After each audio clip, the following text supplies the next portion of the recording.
North Korea has officially declared war on Ukraine. That's not me saying it, that's Putin saying it with his own words and his own logic. The funniest part of all this is the fact that when North Korean soldiers get to the front line, instead of fighting for Russia, they just run away because they realize this may be their only chance to flee the horrible conditions that Kim has created in North Korea. Now, North Korea has been providing Russia with ammunition, missiles, and shells for a while. That's nothing new, we have all known this. But what is new is the fact that now North Korea is sending soldiers into Russia to fight against Ukraine. That's a huge escalation, and that definitely changes the countries that are directly involved in this war. But before we get to that news, we recently had General Ben Hodges on our podcast, Chaos and Peace, and we talked to him about why North Korea is so eager to help Russia. So let's hear what he had to say, and then we'll get into the new reports. Like always, be sure to hit the like button down below. Recently, few of our videos did get demonetized, and the bad part is, YouTube stops promoting the videos that are demonetized. So your likes help us out tremendously with the algorithm. Alright, now let's listen to the clip. What is North Korea's interest? Of course, North Korea is in a place where they have the South Korea, very prosperous, but also with a very capable military and about 30,000 U.S. troops in South Korea. So North Korea has always had this to protect the regime, now the third generation of Kim's. So what is their strategic interest? Obviously, it's regime survival, number one. China is not an ally of North Korea, although I think that because the Chinese know that if and when North Korea finally does implode because of all the the enormous problems that North Korea has in terms of starvation of their own people, at some point does that crack? I don't know, but you'll have millions of really hungry North Koreans pouring into China. So China keeps an eye on that, and I think the Chinese like having a buffer between them and a U.S.-backed South Korea. North Korea does have a friend, though, in Russia. I mean, you remember Putin was just there not too long ago, and so I think that there's a relationship that's based on some shared objectives, and probably Russia is able to pay North Korea a lot of money for this ammunition that they get by selling oil to India and China, oil and gas still. Now, what we don't know is the quality of the ammunition that's been provided. I've seen mixed reports, but even if 50% of it was rotten, 50% of 3 million, that's a lot of artillery ammunition. So it's not inconsequential. And I'm hoping that at one point the Ukrainians or somebody will figure out a way to disrupt this supply chain. The Ukrainians did destroy a railroad tunnel early in the process, but that was repaired or bypassed. And so it's going to take a sustained effort to really disrupt this effort where North Korea moves ammunition by ship up to Russia, to a Russian port, and then it gets on trains and moves across Russia to Ukraine. Now, how many North Korean troops are there? I'm not surprised that there would be officers that are there, either as technical help. I've heard that the North Koreans were going to provide engineering units, for example, combat engineers. I can't assess the quality of what they've provided yet, but this would be a time where the United States and South Korea should remind North Korea that there's a very large, potent South Korean force with a large American contingent in South Korea to make sure that North Korea doesn't feel like they can just take everything they have and give it to Russia. Now, before I get into the recent reports, I do want to remind everyone of that impromptu fake press conference that Putin just had a few weeks ago, where he basically said that if any NATO soldiers are involved in any kind of attack that happens on Russia, that means Russia will be at war with NATO. Here's that clip. This will be important in just a minute, that's why I want to show it. What we are seeing is an attempt to substitute notions. Because this is not a question of whether the Kiev regime is allowed or not allowed to strike targets on Russian territory. It is already carrying out strikes using unmanned aerial vehicles and other means. But using Western-made long-range precision weapons is a completely different story. The fact is that I have mentioned this, and any expert both in our country and in the West will confirm this. The Ukrainian army is not capable of using cutting-edge high-precision long-range systems supplied by the West. They cannot do that. These weapons are impossible to employ without intelligence data from satellites which Ukraine does not have. This can only be done using the European Union's satellites or US satellites, in general NATO satellites. This is the first point. The second point, perhaps the most important, the key point even, is that only NATO military personnel can assign flight missions to these missile systems. Ukrainian servicemen cannot do this. Therefore, it is not a question of allowing the Ukrainian regime to strike Russia with these weapons or not. It is about deciding whether NATO countries become directly involved in the military conflict or not. If this decision is made, it will mean nothing short of direct involvement. It will mean that NATO countries, the United States, and European countries are parties to the war in Ukraine. This will mean their direct involvement in the conflict, and it will clearly change the very essence, the very nature of the conflict dramatically. This will mean that NATO countries, the United States and European countries, are at war with Russia. And if this is the case, then bearing in mind the change in the essence of the conflict, we will make appropriate decisions in response to the threats that will be posed to us. On top of this, we had a former Putin advisor who went around on Western media channels and Western media TV shows basically yelling that if Russia gets striked by foreign missiles and foreign soldiers are managing it, then Russia is going to retaliate by striking those countries. For example, let's say if Polish troops are helping Ukraine strike inside Russia, then Russia is going to retaliate by striking inside Poland. The big reason I want to play this clip is because this is exactly what's happening now. North Korean troops are helping Russia strike inside Ukraine using North Korean missiles. That's exactly what Russia was warning against. So let's listen to this. Now, of course, we have already covered that North Korea has been providing a lot of ammunition to Russia. In fact, 3 million shells a year, and they've just shipped another 6 million shells to Russia. They are by far the largest supporter of Russia in this war, more than Iran, more than China.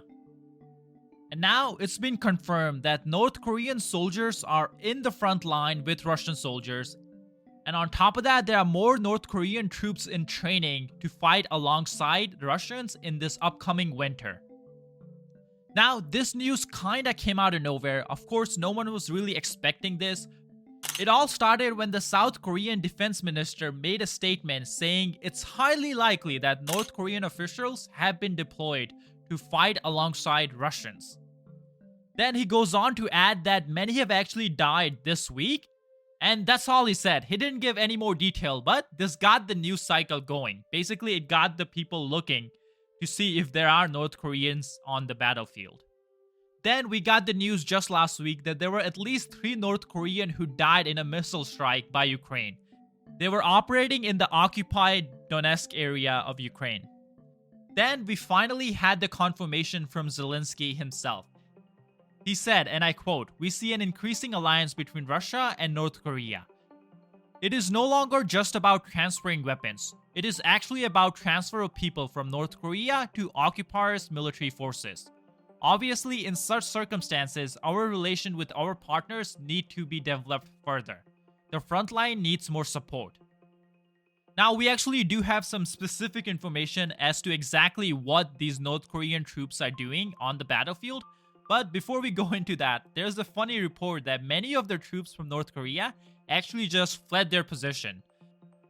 The Russian leaders who are supposed to be commanding them are now looking for them and trying to cover up this incident that basically is saying that North Korean troops who traveled all the way from North Korea to help Russia are just running away because they see this as an only opportunity they might ever have to get away from the brutal conditions that Kim has created in North Korea. But moving on, as of now, the most of the North Korean troops who are there in Russia, or I guess occupied Ukraine too, they're really there to manage the missiles that North Korea is sending. They're probably there targeting it and operating it. This is the big reason why I showed you guys the clips at the beginning. This was the exact situation that Putin was yelling about, that if this happens, if NATO troops are helping Ukraine navigate and operate NATO missiles, I guess Western missiles, then it will be Russia versus NATO, and Russia is gonna attack all these NATO countries. Now, the same situation is happening with North Korea, and I guess Putin's own logic, this gives Ukraine permission to now strike inside North Korea. Probably not gonna happen, but by Putin's own logic, this does mean that North Korea and Ukraine are officially at war. Unfortunately for Kim and North Korea though, the tensions at the North and South Korea borders are rising up again, and that means he may need that military that he's sending to Ukraine in his own country. Here's more information on what's going on there. Well, dramatic video shows the moment that North Korea demolished 2 road and railways routes that used to link the 2 Koreas. So let's go to the video, and on the right-hand side of the screen, you can see a blue sign that says goodbye to drivers from South Korea, and then we see the explosion. A cloud of debris blown into the sky. North Korea demolished this roadway and another one on the other side of the country, 2 of the last remaining road and railways linking the 2 countries. This video is certainly compelling, but what does it all mean? Well, it's certainly a physical reminder that a policy of peaceful reunification may be a thing of the past. In January, North Korean leader Kim Jong-un said peaceful reunification should no longer be pursued, and monuments like this one, the Arch of Reunification in North Korea's capital, have presumably been blown up. Kim Jong-un said he was going to do it, and it no longer appears in satellite imagery. So this is also a movie we've seen before. In 2010, North Korea was upset about leaflets sent by balloon from South Korea, balloons like these, and the leaflets describe what life is like in the free world. A version of that balloon drama is still happening today. So back in 2020, to retaliate, North Korea blew up this building near the border, which was supposed to be a cooperation office between North and South Korea. So bottom line, tensions have been much worse before. South Korea has actually had islands shelled by North Korea and a battleship also sunk by North Korea. That happened back in 2010. Tensions now are nowhere near that point. The 2 roadways that were demolished in this most recent episode, well, they haven't been used for years. And when South Korea retaliated, its gunfire stayed in South Korean territory. It did not reach the north.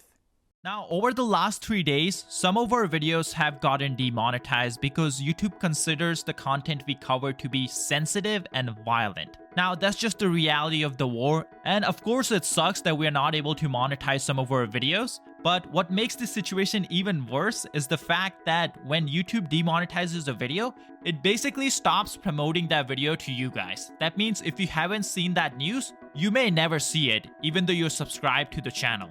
Now, this kind of makes sense because YouTube is a private company, as in it wants to make money, and when a video doesn't make YouTube money, it doesn't want to promote that video. But sometimes that means some important news that is demonetized may not get to you guys. And to solve this big problem, we launched Global Recaps, a geopolitical newsletter that covers world news in a quick and simple way. Every day we send out an email directly to your inbox that covers the most important news stories from that day that anyone can read in less than 5 minutes. Trust me, I do it every single day. Best of all, it's completely free and you can sign up now by using the link in the description or scanning the QR code on your screen. Sign up today and become more knowledgeable about the world you live in. I think there's all of its own. 6 North Korean soldiers killed on the Russian front line after a Ukrainian strike. Looks like October started off great for Ukraine. At the start of this month, more than 20 soldiers were killed as a result of a strike in a Donetsk region, which included 6 officers from North Korea who came to help their Russian counterparts. Now, some people may ask, why are North Koreans helping Russians, the second strongest military in the world? Well, I guess Russians seeking help from North Koreans says a little about Russia's military and the state of its defense industry. Because you see, last year Russia got desperate. It desperately needed shells to continue its war on Ukraine. And it had nowhere to turn but North Korea. You see, North Korea doesn't have a lot of things. They don't have internet, they don't have radio, they don't even have food, which would be hard to believe if you look at their leader's size. Millions of North Koreans have died from hunger, starvation, because country is lacking food so badly. But one thing they do have is weapons. I guess again it says something about the state of the country when people are dying of hunger while the leader continuously spends endless amount of money on weapons while looking like this. But for Russia, North Korea had exactly what it needed. Now, these were old, outdated, and unprecise shells. But at the end of the day, Russia will use anything it can get their hands on. So first, Kim Jong-un was invited over to visit Russia. Before that, please be sure to hit the like button. Some of our videos do run the risk of being disliked by Putin's bot, and your likes help us out tremendously. Stepping out of his limo in the far east of Russia, a slimmed-down Kim Jong-un greeted Vladimir Putin. "Thank you for inviting us, even though you're busy," Kim said. The two leaders toured Russia's version of Cape Canaveral, the modern Vostochny Cosmodrome. Both men are under sanctions, but didn't seem isolated this morning. Instead, they're drawing closer because of the war in Ukraine. After signing the visitor's book, Kim and Putin were all smiles, praising each other and the historic ties between their countries dating back to the Korean War. Putin said he hoped the space station could help Kim, who he says is interested in advancing North Korea's space program. U.S. officials say North Korea's space program is really cover for its long-range ballistic missile program. Because if you can launch a satellite into space, you can also fire a nuclear warhead at the United States. North Korean intercontinental ballistic missiles can already reach anywhere in the U.S. As if to prove a point during the visit, North Korea launched ballistic missiles overnight into the sea off Japan. Kim also seemed to praise Putin's war in Ukraine without mentioning the country by name. Russia has risen to a sacred struggle to defend its sovereignty and protect its security in opposition to the hegemonic forces that oppose Russia, Kim said. At their dinner, Putin toasted to strengthening friendship and Kim's health.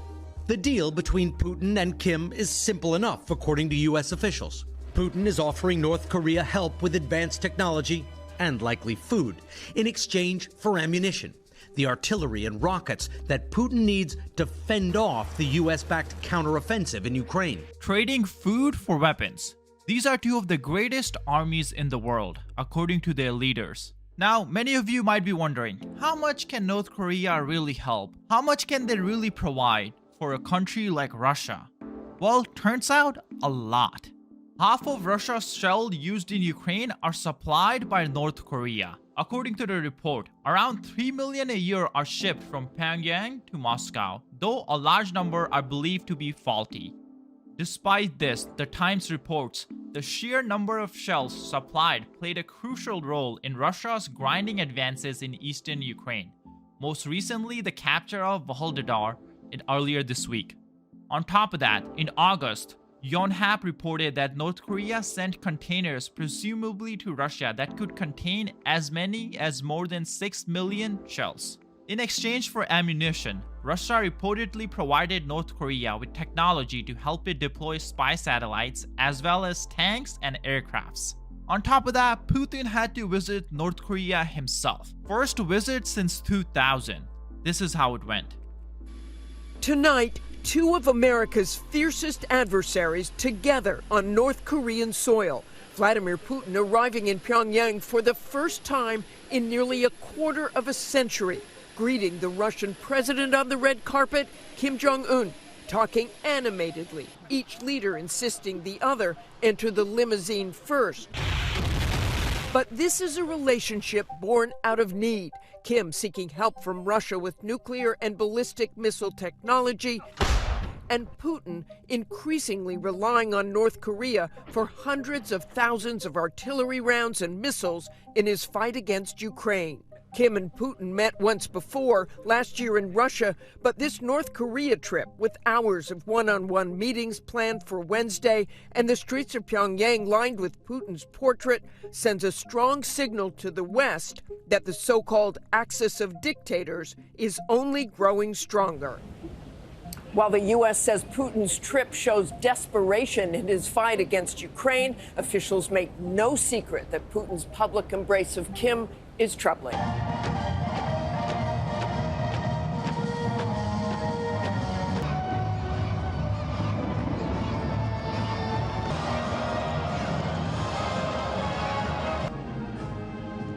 Now, the big reason US is worried about this relationship, more specifically the West is worried, is because the axis of countries helping Russia, which some have nicknamed Axis of Evil, has been growing, and that's just fueling this Russian war machine. That's also helping negate the sanctions that the West has put on Russia, and on top of that, that's prolonging the effects of the sanctions. Because at the end of the day, sanctions are not some magic bullet that just ends the war. Sanctions are something that just stop the compounding of the economy, basically. You know how Einstein called compounding the eighth wonder of the world? Because it's magical when it's in your favor. I'm sure you guys have seen that math where it says if you double a penny every day, by the end of the 30th day, by the end of the month, basically, you would have $10 million. That's the magic of compounding. That's why you want to invest. Again, not trying to turn this into any kind of ad, but that's the positive side of compounding. Now, the negative side is even if you lose 1% of the growth, it has drastic effects on the long term. For example, if the US economy just grew 1% less every single year since the 1900s, the living standards in US would be on par with Mexico. Now, in any sense, I don't mean this as a disrespect to Mexico, but Mexico is still considered a developing country, right? And just losing 1% every year, that's what we would be. And the crazy part is, that's where Russia is. So sanctions don't just kill an economy, or they don't just stop a war. They affect the economy in the long term. They just widen the gap. And we can clearly see that.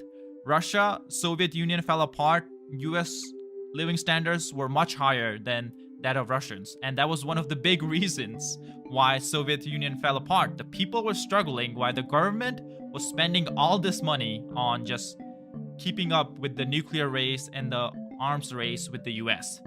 So that was the whole objective of the sanctions for the long term, and in the short term, just make it harder and harder for Russia to conduct the day-to-day business of running the war and running the country, right? But all these countries that are helping Russia, China, North Korea, Iran, that has made it a little bit harder for all these countries that are supporting Ukraine to enforce the sanctions. This is something we talked about in our first ever podcast with Jason J. Smart, so listen to it. But before that, we just released the second episode of the podcast. I'll link it down below if anyone's interested. We just talk about geopolitics. It's called Chaos and Peace, so check it out, but let's get into the clip. We look at what's happened recently, and this is sort of important, is that the axis of countries that are helping Russia the most, their allies, North Korea, Iran, Venezuela, our countries are already having their own domestic problems. In the case of Venezuela, the elections recently were very unpopular. You saw the rioting. Venezuela can't do much really to help. But then you look at North Korea, major flooding last month. North Korea's also had its own domestic problems. But Iran itself had a very interesting announcement yesterday, saying that they were not going to continue military cooperation with Russia. Now, I doubt if that's really going to come to fruition, or if that was just said for the public, but there could be a logic to it. Remember that Iran also requested Russia's help last month to receive air defense, knowing that there was going to be the high potential for a future war with Israel. Requesting that air defense, thinking that Russia's its partner, as Iran has sent incredible numbers of drones to Russia to attack Ukraine, the Iranians were very disappointed to hear the Russians say, "We can't really help you right now." And the reason is simple. The Ukrainians had invaded Kursk, and knowing this and recognizing that now the operations were spreading, Russia needed those air defense systems in southern Russia, and they couldn't afford to send them to Iran. More than that, Iran itself is looking out for its own self-interest. There's domestic problems, the government's unpopular, it's got huge economic problems. Getting more involved with Russia doesn't really help.